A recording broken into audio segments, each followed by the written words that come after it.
বাংলাদেশের মুখপাত্রই থাকতে হবে, সেনাবাহিনীর মুখপাত্র হওয়া চলবে না।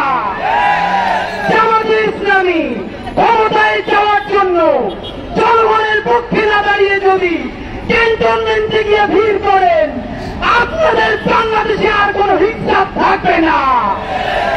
জুলাইয়ে আমার যে সমস্ত ভাইয়েরা, তোমাদের সারা শরীরে এখনো সেই রক্তের দাগ, তোমরা জনতার পক্ষে দাঁড়িয়ে তোমরা আহত হয়েছ।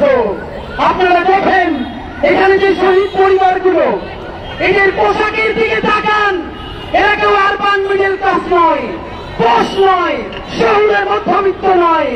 কাপড় চুপড় দেখলে বুঝবেন তাদের বাসায় বাজার বন্ধ হয়ে গেছে। এই সহস্রাধিক শহীদদেরকে একা ছেড়ে, অন্ধ পঙ্গু ভাইদেরকে জাহান্নামের মধ্যে ফেলে আমরা কোনদিন বিদেশ পাড়ি দেব না। যারা জুলাই বিক্রি করে দিয়ে, ক্ষমতার ভাগ বটোয়ারা করে দিয়ে নেগোসিয়েশন করতে চাও, বিপদে পড়লে আমেরিকায় যাবা, ইউরোপে যাবা, আইএমএফ বা বিভিন্ন এজেন্সির তোমরা বড় কর্মকর্তা হবা।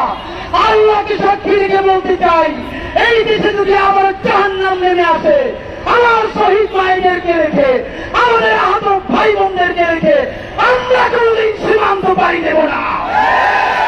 আমরা সেই বেগম খালেদা জিয়ার সন্তান, যিনিও বলেছিলেন বাংলাদেশ ছাড়া আমার আর কোন দেশ নাই। সেই বিএনপিকে বলি, আপনারা একাকার স্মৃতি, দপ্তরের স্মৃতি আছে, বাংলাদেশের পক্ষে দাঁড়িয়েছিলেন, তাই আমরাও আপনার পক্ষে দাঁড়িয়েছি। আবার আপনি জনতার পক্ষে দাঁড়ান, আমরা চিরদিন আপনাদের পক্ষে থাকবো।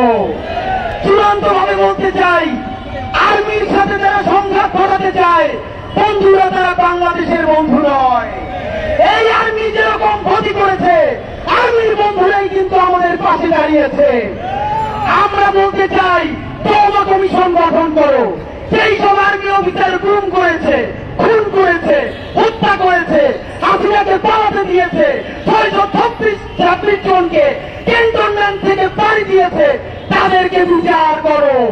কিন্তু যে আর্মির সৈনিক, আমাদের অফিসারেরা বাংলাদেশের জন্য দাঁড়িয়েছে, তাদেরকে সব বাংলাদেশ সেলিব্রেট করবে ইনশাআল্লাহ। সর্বশেষ প্রশ্ন, করিডোর ফরিডোর কিছু না, ইশরাক যেরকম বলেছে মেয়র ফেয়ার কিছু না, আমরাও বলি করিডোর কি আজকে এই সরকার বলছে?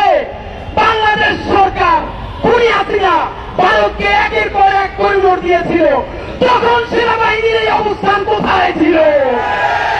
সুতরাং জানাতে চাই, এর মানে এই সরকারকে ব্ল্যাঙ্ক চেক দেয় নাই। বাংলাদেশে আর কেউ কোনদিন ব্ল্যাঙ্ক চেক পাবে না। একমাত্র ব্ল্যাঙ্ক চেক পাবে জুলাই, সততা এবং ইনসাফ।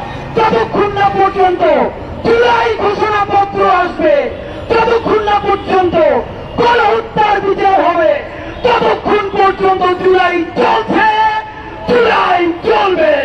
বাংলাদেশ জিন্দাবাদ, ইনকিলাব জিন্দাবাদ।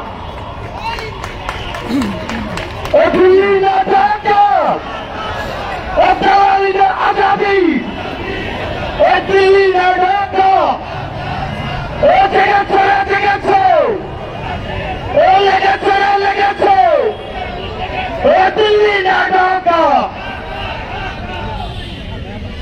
এই পর্যায়ে বক্তব্য দেওয়ার জন্য ডেকে নিচ্ছি private university association of Bangladesh মুসাফের প্রতিনিধি সাকিল সাবাবকে।